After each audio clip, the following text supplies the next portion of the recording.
Malam, selamat sahabat, selamat bertemu kembali dalam acara pembahasan renungan sekolah sahabat kita pada saat ini. Senang sekali lagi kita berjumpa kembali setelah kita melewati 6 hari pekerjaan kita.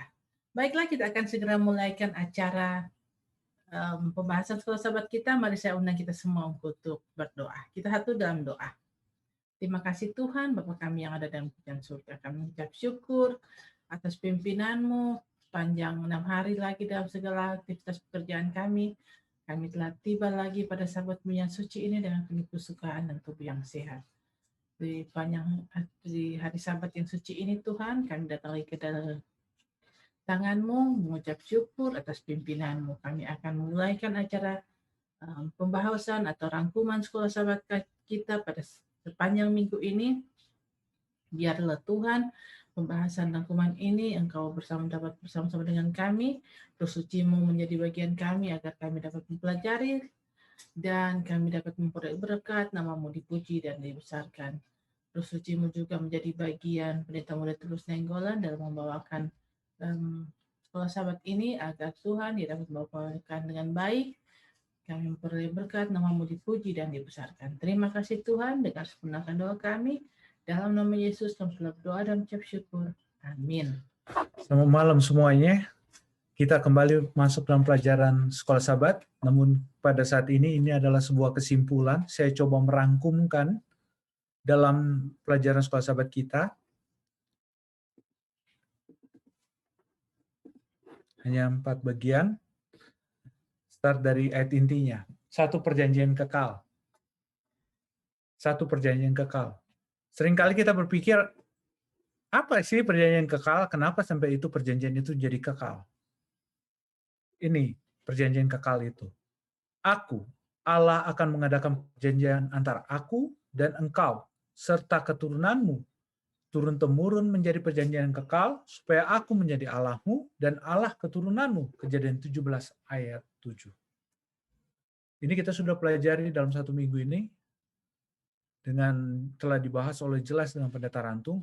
Tapi saya sangat tertarik dengan ayat inti ini. Semakin tertarik pada saat saya membaca, saya makin tertarik. Kenapa di sini ada perjanjian kekal? Apa perjanjian kekalnya? Siapa perjanjian kekalnya? Sedangkan pada saat ini kalau kita pelajari dan kita dapati bahwa keturunan Abraham adalah yang berdasarkan ini adalah Ishak, Israel, bahkan menentang Allah, tidak mengakui Yesus. Siapa? Kepada siapa sekarang berkat itu diberikan? Perjanjian ini diberikan. Apakah hanya kepada mereka saja? Tidak. Perjanjian kekal itu telah diberikan kepada kita semua umat-umat Tuhan. Jadi kalau kita baca sekarang, aku akan mengadakan perjanjian antara aku dengan engkau. Siapa engkau ini? Dulu kepada Abraham, sekarang kepada kita semua, anggota Gereja Masih Advent hari ke-7. Serta seluruh anggota temurun-temurun, semua anggota gereja yang mengaku bahwa kita ini adalah anggota Gereja Masih Advent ke-7, menjadi perjanjian yang kekal. Supaya aku menjadi Allahmu. Pernyataan ini adalah menyatakan kepada kita bahwa supaya Allah menjadi Allah kita, supaya aku menjadi Allahmu dan Allah keturunanmu.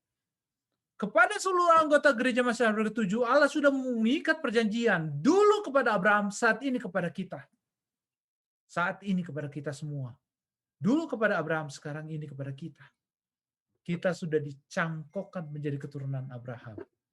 Kita adalah Israel secara rohani. Perjanjian kekal. Nah, kita akan lihat. Kita sudah pelajari selama seminggu ini. Bagaimana perjanjian kekal itu. Saya coba secara ringkas membagi 3 bagian. Yang pertama adalah Allah memperkenalkan diri. Kejadian 15 ayat 1, Kejadian 15 ayat 7, Kejadian 17 ayat 1. Aku perisai, aku yang membawa keluar, aku adalah sumber berkat. Kejadian 15 ayat 1 bilang, akulah perisai. Perjanjian itu memberikan sebuah jaminan kepada kita bahwa kita memiliki Allah yang mau menjadi perisai kita, pelindung kita. Kejadian 15:7, kita memiliki Allah yang mengatakan, aku yang telah membawa keluar. Apa maksudnya membawa keluar? Kalau dulu Kita akan lihat nanti berikutnya apa yang dimaksud membawa keluar. Kejadian 17 ayat 1, akulah sumber berkat. Aku yang memberikan semuanya. Aku yang memberikan keturunan. Aku yang memberikan semuanya kepada Abraham dulu. Dan saat ini kembali kepada kita. Karena saya katakan tadi, perjanjian kekal dulu diikat kepada Abraham. Hal ini akan diberikan kepada kita juga pada saat ini. Akulah perisai, aku yang membawa keluar, akulah sumber berkat. Allah memperkenalkan diri. Karena apa? Setelah pada saat hari Senin kemarin saya katakan, hari Minggu kemarin saya katakan, manusia tidak pernah mencari Allah, tapi Allah yang mencari manusia. Allah yang mencari manusia, Allah yang memperkenalkan manusia kepada manusia. Dia tidak pernah Abraham mencari, oh, siapa Tuhanku? Tidak, tapi Allah datang kepada Abraham, aku Yahweh, aku El Shaddai, aku yang memberkati engkau. Aku juga yang apa? Menjadi perisaimu. Aku yang membawa. Allah memperkenalkan dirinya. Tidak pernah manusia mencari Allah, tapi Allah yang mencari manusia. Sejak di Taman Eden, sejak dia jatuh dalam dosa, Allah yang memperkenalkan dirinya. Sejak di Taman Eden, Allah yang memperkenalkan diri, Allah yang mencari manusia.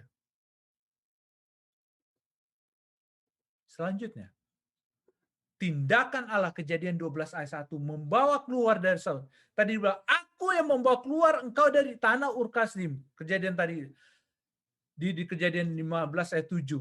Kenapa? Kejadian 12 ayat 1, membawa keluar. Ada perintah keluar dari tanah Ur Kasdim. Kalau kita baca dalam tulisan Roh Nubuat, saya tidak cantumkan di sini tulisan Roh Nubuat, kenapa harus keluar dari tanah Ur Kasdim? Mestinya itu bisa saja Abraham menjadi keluar bangsa Israel di tanah Ur Kasdim, itu bisa jadi besar. Kenapa harus ke tanah Kanaan? Kenapa? Kamu harus keluar. Tulisan Roh Nubuat mengatakan, mencantumkan di situ, mengatakan bahwa jika Abraham tetap di situ, lingkungan pada saat itu, lingkungan yang tadinya lingkungan keturunan itu tetap setia kepada Allah, namun sudah kembali lagi. Di Alkitab mereka kata sudah kembali lagi. Sudah kembali seperti apa? Sama seperti di Kejadian 6. Dosanya sudah kembali lagi. Terjangkit lagi orang berbuat dosa yang sama.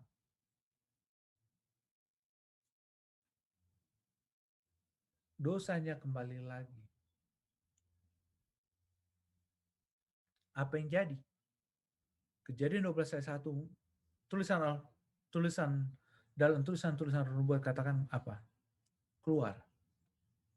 Aku tetap mau ada umatku yang tetap setia kepadaku. Tujuan Allah untuk membawa Abraham keluar dari tanah Ur Kasdim adalah membawa mereka keluar dari dosa, lingkaran dosa di tanah Ur Kasdim. Nah, hal yang sama, tindakan Allah kepada kita pada saat ini. Tindakan Allah adalah mau melepaskan kita dari apa? Lingkaran dosa. Nah, seluruh perjanjian dari Adam, Nuh, dan kepada Abraham, itu adalah menyatakan tindakan Allah untuk melepaskan manusia dari lingkaran dosa. Karena apa? Karena manusia tidak bisa, setelah masuk dalam lumpur dosa, manusia tidak bisa lepas. Manusia akan selalu jatuh, dan jatuh. Manusia tidak bisa lepas dari lingkaran dosa. Siapa yang bisa membuat lepas dari lingkaran dosa? Dari Kejadian 3 ayat 15, bahkan semua di dalam Alkitab, hanya satu yang bisa, oknum yang lain, oknum Allah. Yang menyatakan diri sebagai El Shaddai, yang menyatakan diri sebagai Yahweh, itu yang dapat melepaskan kita keluar dari lingkaran dosa. Dan hal ini yang dilakukan oleh Abraham, keluar. Inilah tindakan Allah. Tindakan Allah untuk kita. Setelah Allah memperkenalkan diri, Allah memberikan sebuah tindakan untuk keselamatan kita. Apa yang kita harusnya lakukan? Inilah tindakan Abraham yang semestinya menjadi bagian kita. Kejadian 12 ayat 1 katakan, percaya kepada Tuhan. Pada saat dia mendengar perintah itu, dia percaya. Dia percaya. Kejadian 12 ayat 4, penurutan. Dia pergi. Dia tidak apa?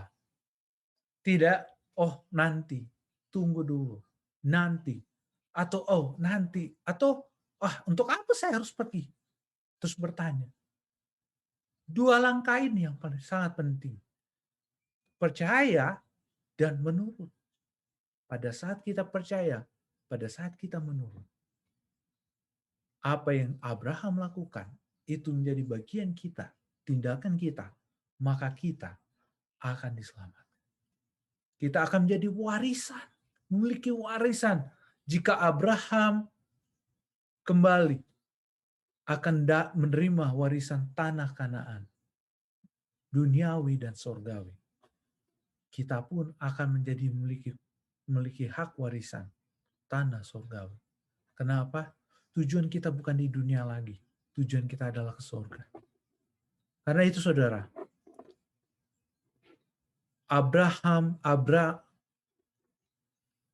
Abram dirubah menjadi Abraham.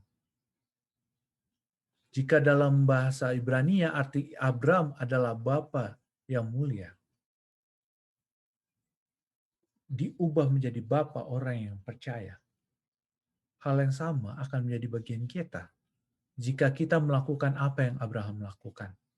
Percaya kepada Tuhan dan menurut apa yang dia lakukan, apa yang dia perintahkan. Keluar. Gak usah banyak tanya. Kemana Tuhan? Kita harus katakan, tuntunlah aku apa yang kau kendaki. Kalau Tuhan katakan perintah, 10 hukum harus dilakukan, 10 hukum harus dilakukan, gak usah bertanya. Kenapa harus kita lakukan? Tuhan katakan jangan makan babi. Ya jangan makan babi. Bukan karena, nanti kita beri alasan kalau kita makan babi nanti stroke, sakit, atau udara tinggi karena lemak. Nggak perlu itu bicara kesehatan. Kalau Tuhan bilang, jangan. Tidak perlu alasan lain. Tidak perlu alasan yang lain untuk membuat kita mengerti bahwa kita menurut kepada Tuhan. Kenapa? Abraham tidak ada alasan satupun untuk dia, tidak memberikan satu alasan pun bagi Abraham untuk apa? Tidak menurut. Kenapa pada saat dia berikan keluar, dia tidak tahu kemana. Dia tidak tahu dia mau kemana pergi, tapi dia tahu Tuhan akan menuntunnya. Maka penurutan yang dilakukan Abraham inilah adalah penurutan iman. Percaya kepada Tuhan. Saudara, kalau kita masih percaya, iman kita masih hanya percaya kepada Tuhan. Hanya percaya, setan juga percaya, saudara. Setan, Lucifer, bahkan saat ini mereka percaya bahwa Yesus segera akan datang. Bahkan gemetar. Kalau hanya sampai di kata percaya, setan juga bisa lakukan. Tapi langkah berikutnya, pada saat kita percaya, penurutan yang diberikan oleh Abraham itu adalah penurutan yang tidak banyak bertanya. Tidak perlu sebuah alasan untuk dia menurut. Kemanapun yang Tuhan tuntun, dia lakukan. Walaupun sepertinya arahnya tidak apa. Pasti pergi ke Mesir. Kalau kita lihat perjalanan Abraham sampai ke tanah Kanaan, yang dia lakukan apa? Penurutan. Disuruh pergi. Pergi nggak tahu kemana. Tujuannya nggak tahu. Tapi Tuhan janji ada satu tempat, dia ikuti. Hal yang sama kita harus lakukan. Penurutan tanpa tanya. Berserah kepada Tuhan. Inti dari all surrender. Berserah kepada Tuhan. Itu adalah penurutan. Penurutan yang kita lakukan, penurutan tanpa bertanya. Tanpa bertanya, apa kalau Tuhan sudah perintahkan tanpa bertanya? Sama dengan Nuh, tanpa bertanya. Untuk apa buat bahtera?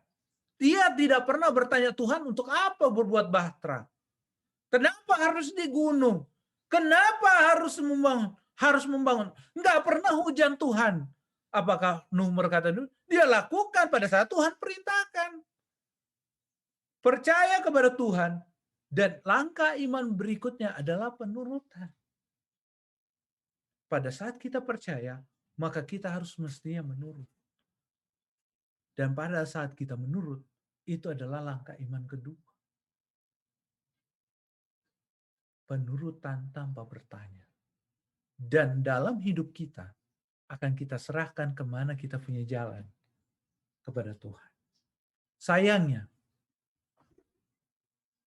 sudah banyak contoh di dalam Alkitab, sebagaimana di Kejadian tentang Nuh, tentang Abraham, yang kedua-duanya menurut tanpa bertanya. Sekarang semua ada di keputusan kita. Masa depan kita ada di tangan kita. Jika kita memutuskan pada saat ini, menurut kepada Tuhan tanpa bertanya, gak perlu ada alasan, maka kita akan lihat apa tindakan Tuhan yang akan Tuhan berikan kepada kita. Kita lihat Nuh, 1 keluarga dapat selamat. Dia lihat masa depan, bukan melihat saat ini. Kita lihat Abraham, sepertinya masa depan suram, tapi karena dia menurut, dia lihat apa yang terjadi. Dia bukan hanya lihat dunia ini, tapi masa depan saat ini. Masa depan dia memiliki tanah Kanaan di dunia, tapi dia melihat sampai tanah Kanaan di surga. Nah sekarang, kita anggota gereja masa depan ke-7. Apakah kita hanya percaya saja kepada Tuhan? Dan masih bertanya-tanya Tuhan, kenapa harus begini, kenapa harus begitu? Kenapa harus begini? Kenapa saya nggak boleh overtime pada hari Sabat? Kenapa saya nggak boleh makan udang? Kenapa saya nggak boleh makan babi? Kenapa saya, dan kenapa saya? Kalau itu yang kita lakukan, sama kita dengan dunia. Percuma kita percaya kepada Tuhan. Karena setan pun percaya sama Tuhan. Tapi dia bertanya, kenapa dan kenapa? Karena pertanyaan setan adalah, kenapa saya tidak sama dengan Engkau ya Tuhan? Kenapa posisi saya tidak sama dengan Engkau ya Tuhan? Makanya dia jatuh. Kenapa saya tidak diundang untuk menciptakan manusia? Pertanyaan ini yang ditimbulkan di dalam setan, di dalam diri Lucifer, makanya dia jatuh. Kalau Tuhan bilang durut aja. Lakukan apa yang Tuhan perintahkan. Saat ini kita harus mengambil keputusan. Di mana kita berada. Jika kita masih mau bertanya-bertanya, kenapa Tuhan, dan kenapa Tuhan? Bukan kita mengatakan, jadilah kehendak-Mu dalam hidupku. Kalau kita lakukan, jadilah kehendak-Mu dalam hidupku, kita akan melangkah hidup kita sesuai dengan langkah Abraham, langkah Nuh, menurut tanpa bertanya, dan berserah kepada Tuhan. Karena hidup kita kalau di tangan Tuhan, kita akan melihat masa depan yang cerah, bukan hanya di dunia ini, tapi sampai di tanah Kanaan. Mungkin ada pertanyaan atau tambahan dari Pendeta Alex Rantung?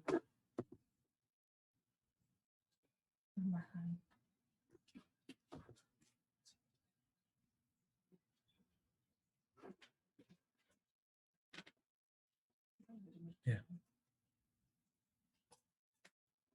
Sudah clear. That's good. Thank you. Terima kasih Pendeta.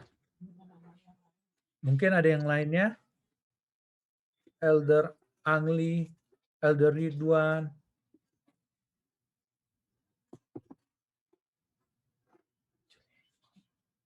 Oh. Dek, ada tambahan atau pertanyaan, Dek?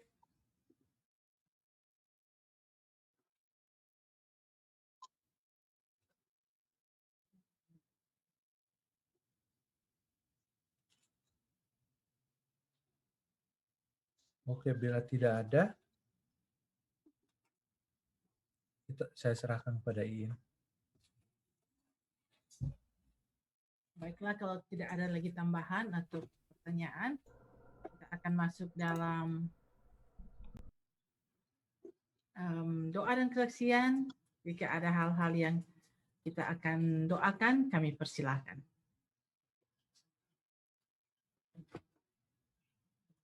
Silakan Tante Eti, di-unmute dulu. Terima kasih. Sepupu saya baru dekat ke saya, dia bilang kemarin terima kasih atas doanya, kemarin sudah dikeluarin batin ginjalnya, tinggal dalam pemulihan, tolong doakan terus, katanya sudah dalam pemulihan karena masih mau kontrol. Terima kasih.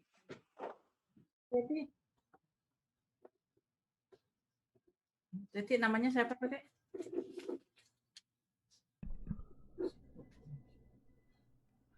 Sherlita Iras. Sherlita Iras.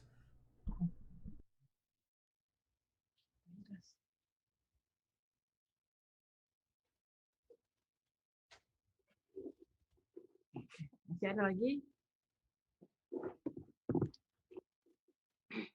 Ya. Kak In, tolong tetap doakan untuk ibu saya. Kemarin saya sempat bersaksi dan saya baru dapat berita yang sebenarnya kemarin dia sempat dibawa ke emergency room for observation. Tolong doakan supaya dia akan lebih baik, ya. Terima kasih. Terima kasih.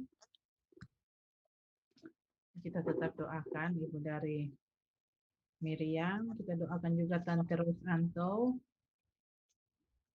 yang lagi sakit di Manado.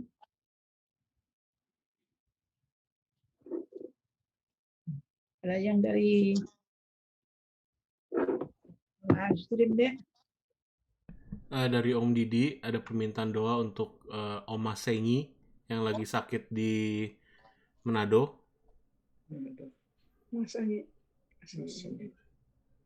Lalu dari keluarga Huta Barat Nainggolan kata tolong tetap doakan keluarga Simanjuntak yang lagi sakit di Parompong. Dan ada silent request dari Ibu Pendeta Paruntu dan juga Ibu Marta Lam Kadowangko.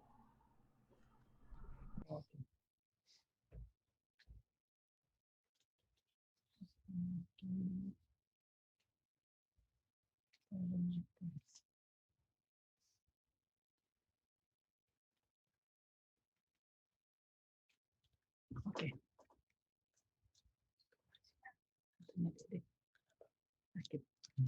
Kita tetap doakan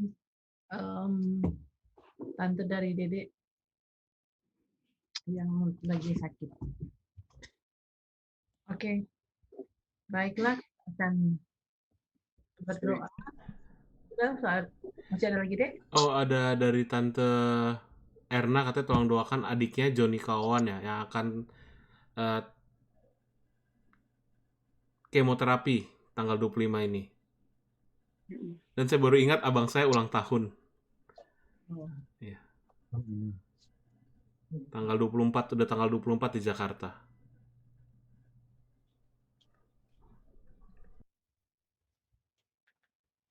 Oke.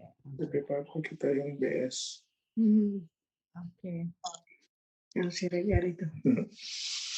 Baiklah, kalau sudah tidak ada lagi, kita akan satu di dalam doa yang akan dipimpin oleh Pendeta Muda Tulus Tengko. Mari kita sama-sama berdoa. Bapa Surgawi, Bapa yang mengasihi kami, pada malam hari ini ya Tuhan, kami kembali menghadap hadirat-Mu ya Tuhan. Mengucapkan terima kasih atas berkat-berkat yang berlimpah yang Kau berikan kepada kami. Sehingga kami dapat melalui hari-hari kami. Sehingga kami dapat tiba pada hari Sabat-Mu yang indah ini. Mengucapkan syukur dan memuji-Mu saja ya Tuhan. Perlindungan-perlindungan yang Kau berikan, penjagaan-penjagaan yang Kau berikan, kesempatan-kesempatan yang Kau berikan sampai saat ini sehingga kami dapat bertemu kembali, mempelajari firman Tuhan. Itu karena hanya seizin Engkau ya Tuhan. biarlah semuanya ini kami sadari untuk menjadi kekuatan bagi kami, untuk terus melayani Tuhan, mengasihi Tuhan lebih dari segalanya ya Tuhan. Pada saat ini ya Tuhan, sebelum hamba menyampaikan segala permohonan kami, terlebih dahulu ya Tuhan, Kau ampuni dosa kami, sehingga berkat-berkat-Mu tidak terhalang. Pada saat ini ya Tuhan, kami mendoakan sahabat-sahabat kami yang sakit. Dumas Naga ya Tuhan, Tante Dumas Naga, dan juga ibu dari Miriam, Tante Ros, Oma Masengi ya Tuhan, Oma Sengi yang di Manado ya Tuhan, dan keluarga Simanjuntak yang pada saat ini lagi sakit ya Tuhan. Tuhan, kami tidak tahu kondisi mereka saat ini. Tapi kami tahu ya Tuhan, Engkau adalah dokter dari segala dokter. Engkau dapat melawat mereka semua.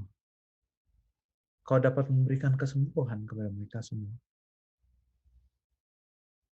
Karena itu ya Tuhan, Engkau yang tahu apa yang terbaik bagi mereka semua ya Tuhan. Dan biarlah Kau berikan ini semua karena kasih-Mu kepada kami semua ya Tuhan. Pada saat ini ya Tuhan, kami juga berdoa ya Tuhan untuk Om Joni kawan yang akan mengadakan operasi pada tanggal 25 ya Tuhan. Kemoterapi dalam tanggal 25 ya Tuhan. Tuhan, Engkau berikan kekuatan dalam tubuhnya ya Tuhan pada saat dia mempersiapkan dirinya untuk kemoterapi. Engkau berikan peralatan-peralatan yang terbaik yang dapat dilakukan untuk memberikan kesembuhan padanya. Engkau berikan juga dokter yang terbaik. Dan Kau berikan hikmat kepada para dokter sehingga dapat memberikan kesembuhan kepadanya ya Tuhan.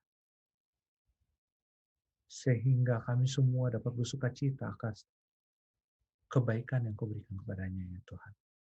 Kami juga berdoa mengucapkan terima kasih ya Tuhan atas kesaksian dari Tante Eti tentang Shirley Tairas ya Tuhan. Engkau telah memberikan pemulihan dalam operasi.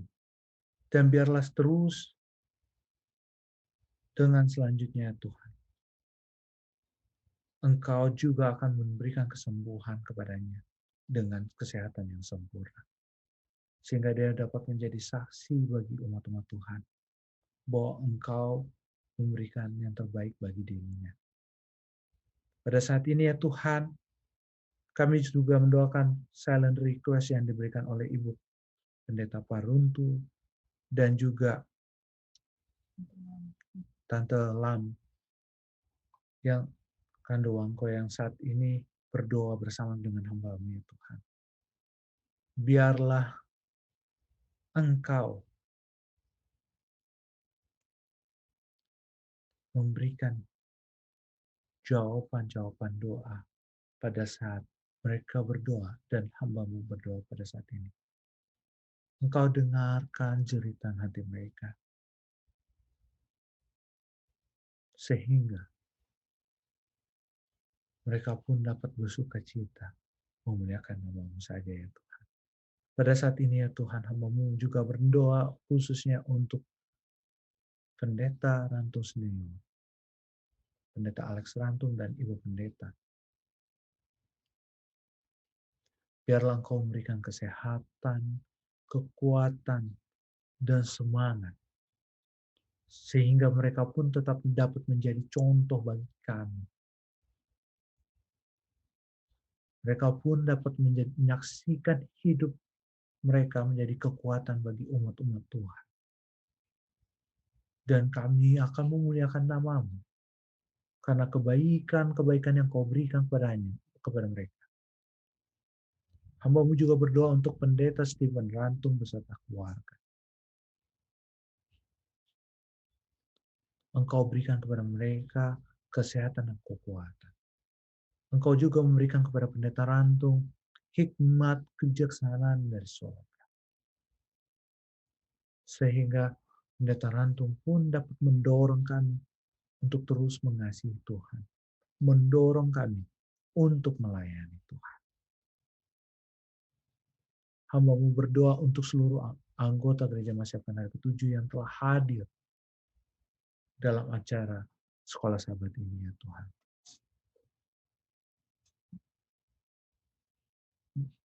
Sehingga kami pun dapat merasakan kasih Tuhan dan berkat-berkat Tuhan. Dan kami pun dapat bersama-sama terus memuji dan memuliakan nama-Mu saja. Pada saat ini ya Tuhan, hamba-Mu juga mendoakan khususnya anggota jemaat Fisdak satu persatu yang hamba-Mu tidak dapat sebutkan. Namun hamba-Mu yakin ya Tuhan, kasih-Mu yang terbaik bagi kami semua. Janji-janji-Mu yang akan kami selalu dengarkan dan menguatkan kami untuk terus berjalan bersama dengan Engkau ya Tuhan. Terima kasih Tuhan atas berkat-Mu kepada kami. Biarlah berkat sahabat akan selalu menyertai kami. Karena doa ini kami alaskan atas nama Yesus yang telah menjadi juru selamat kami. Yang telah menebus kami dan akan menjemput kami di awan-awan. Amin. Amin. Baiklah, terima kasih atas doanya. Acara kita pada malam hari ini telah selesai. Dan bagi yang ada permohonan doa, kita akan selalu tetap doakan. Tim doa Fisdak akan selalu mendoakan bagi permohonan doa yang mungkin tidak sempat kami doakan pada malam ini. Kita akan tetap mendoakan pada di tim Fisdak, tim doa Fisdak akan tetap mendoakan saudara-saudara yang sudah memasukkan namanya untuk kita doakan. Baiklah, acara kita telah selesai. Kami ucapkan terima kasih sudah bersama-sama dengan kami. Tuhan selalu memberkati. Sekedar promosi sebelum kita tutup bahwa Gereja Fisdak kita ada acara juga untuk membaca buku ya Pendeta Muda Tulus ya. Membaca buku Kemenangan Akhir setiap hari Sabat pagi dan Minggu pagi jam 7.30 waktu New Jersey. Jadi jika Anda berminat boleh message kita dan kita akan share link Zoom-nya. Jadi kita akan membaca satu chapter setiap harinya dan akan ada pembahasan mengenai chapter itu di kesimpulan. Jadi setiap orang akan kayak book club ya, sekalian tanya jawab.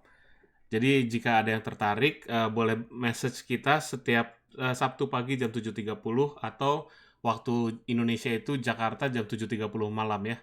Hari Sabtu malam dan Minggu malam. Baik, sampai berjumpa besok pagi untuk kebaktian ibadah kita. Tuhan memberkati.